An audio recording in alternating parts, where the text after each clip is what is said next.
High, good morning everyone. LM Bihanga পরিবারে আপনাদের সবাইকে স্বাগত জানাই। কেমন আছেন আপনারা সবাই? আজকে চলে এলাম আরেকটা নতুন ভিডিও নিয়ে।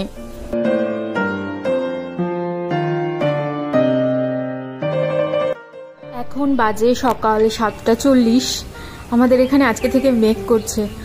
বৃষ্টি হলে একটু গরমটা কমবে। বিশ্বাস করুন, প্রচন্ড গরম।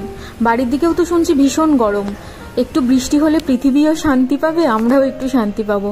দাঁড়ান দেখি এখানে দুধ দিয়ে গেছে কিনা। দুধের জন্য অনুপম বাইরে একটা ব্যবস্থা করেছে, দাঁড়ান আপনাদেরকে দেখাই। এখানে কিছু ঝোলানোর ব্যবস্থা ছিল না, তো কি করব, একটা এখানে পেরেক মেরে দিয়েছে ও, আর এখানে আমি ব্যাগটা ঝুলিয়ে দিয়েছি। তো এখনো দেখছি দিয়ে যায়নি, 9টা সাড়ে 9টার দিক থেকে দিয়ে যাবে। প্রচুর কাজ আজকে। কিছু কিছু হয়তো আপনাদের সঙ্গে শেয়ার করব, সবটা শেয়ার করতে পারবো না। প্রচুর কাজ আজকে।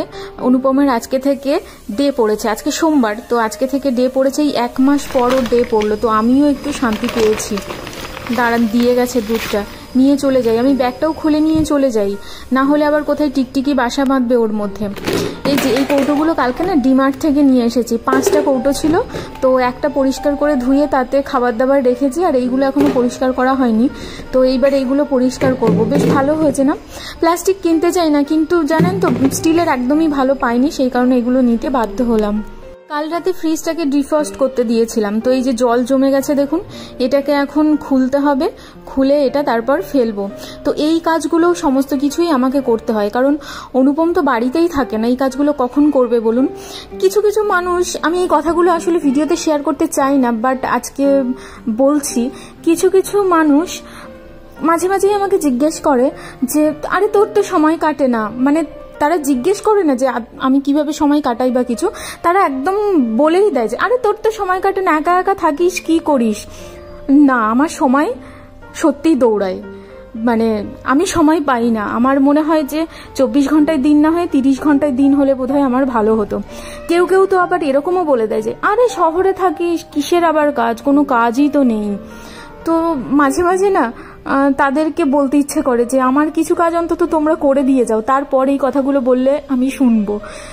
কিন্তু কি আর করা যাবে। যাই হোক, ওইসব মানুষদেরকে জীবনে বেশি গুরুত্ব দিতে নেই, আর ওদেরকে নিয়ে আলোচনা করা মানেও তো ওদেরকে গুরুত্ব দেওয়া। সেই জন্যই আমি চেষ্টা করি আমার সবকিছু ভালোটা আপনাদের সঙ্গে শেয়ার করার, এই সমস্ত লোকজনদের কথাবার্তাগুলো ভিডিওতে না বলার। চলুন, আমার ঘরের কাজ মোটামুটি কমপ্লিট করে নিয়েছি। আমি এখানে আজ একটা রেসিপি বানাবো, সেটা আপনাদের সঙ্গে শেয়ার করব।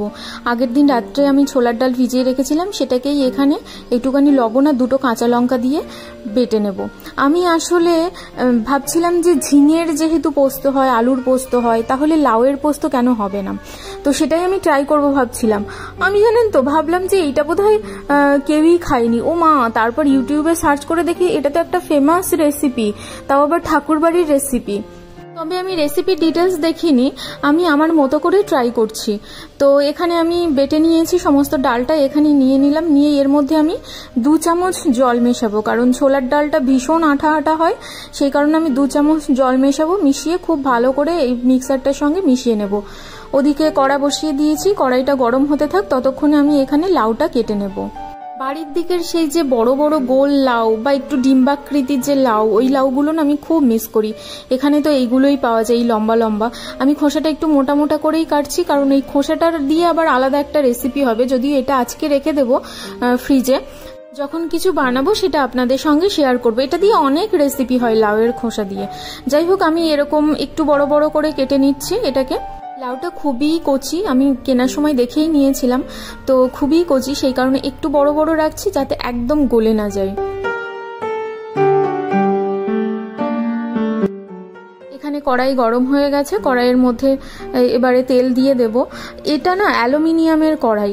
সবাই বলে যে অ্যালুমিনিয়ামের কড়াই বা অ্যালুমিনিয়ামের কোনো জিনিসে রান্নাবান্না করে খেতে নেই, কিন্তু স্টিলের কড়াইতে আমি ভাজতে গিয়ে দেখেছি ভাজাটা না ঠিক হয় না, হয় লেগে যায়, না হলে পুড়ে যায়। অ্যালুমিনিয়ামের কড়াইতেই খুব ভালো হয় আর কি। তো এই একটাই আমার ছোট কড়াই আছে অ্যালুমিনিয়ামের, টোটাল 2টো অ্যালুমিনিয়ামের কড়াই আছে, তার মধ্যে এটাই একটা ছোট কড়াই। তো সমস্ত ভাজাভুজিগুলো আমি এটাতেই করি, রান্না বান্নাটা না করারই চেষ্টা করি। তো ভাজাভুজিগুলো বাধ্য হয়ে এটাতেই আমাকে করতে হয়।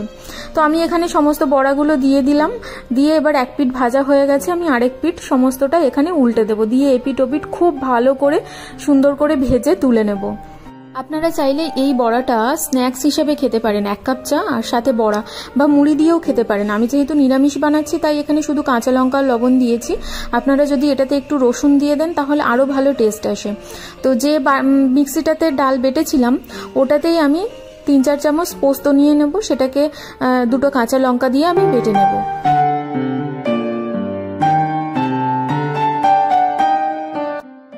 এখানে কড়াই বসিয়ে দিয়েছি, এটা স্টিলের কড়াই, এটা ডিমার্ট থেকে কিনেছিলাম, আপনাদের সঙ্গে শেয়ারও করেছিলাম। তো দিয়ে দিলাম এর মধ্যে সর্ষের তেল, দিয়ে দিচ্ছি একটা শুকনো লঙ্কা মাঝখান থেকে একটু ফাটিয়ে দিয়েছি, আর দিয়ে দিচ্ছি কালো জিরে ফোড়ন। এটাকে একটুখানি নেড়ে নেব, নিয়ে তারপরে দিয়ে দেব কাটা লাউগুলো। এই কড়াইটাতে আমি ভাজাভুজি করতে গিয়ে দেখেছি অ্যালুমিনিয়ামের কড়াইয়ের মতো অত সুন্দর হয় না, কেন জানি না। আমি অনেককেই দেখেছি যে স্টিলে খুব সুন্দর ভাজাভুজি করে, আমাকে হয়তো আরেকটু চেষ্টা করতে হবে।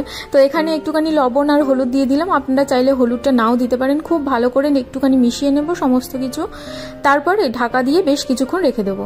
ওদিকে আমার সমস্ত বড়াগুলোকে ভাজা হয়ে গেছে, আমি সব কিছুকে কড়াই থেকে তুলে নিচ্ছি। এই বড়াটা ভাজতে ভাজতেই তো আমার 2-3টে খাওয়া হয়ে যাবে। খুব ভালো টেস্টি হয় বড়াটা, আপনারা একবার ট্রাই করে দেখতে পারেন। তবে এর সাথে রসুন আর জিরে গুঁড়োটা আপনারা দিয়ে দেবেন, তাহলে আরও ভালো টেস্ট আসবে।